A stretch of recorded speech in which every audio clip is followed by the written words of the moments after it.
I'm Pramod, I'm from Bangalore, and here in this beautiful space called Swasya Living near Sakleshpur, a plantation where there's pepper, old trees of mahogany, there's coffee, today I saw jackfruits, and a whole plethora of birds, and I saw peacocks today flying around the place.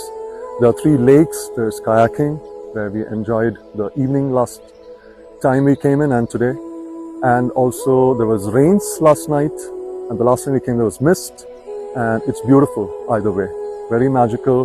They are building a complete community here for sustainably mindset with people, and what they've done is having a community kitchen, organic farm. They have this whole clubhouse and commercial area that's being built on one side, and on the other you can come in and build your own small space for the future, or like a weekend getaway. You can also give it on Airbnb, which will be managed by Swasya Living. Altogether a beautiful concept to come to, and I'm just looking forward to being here soon.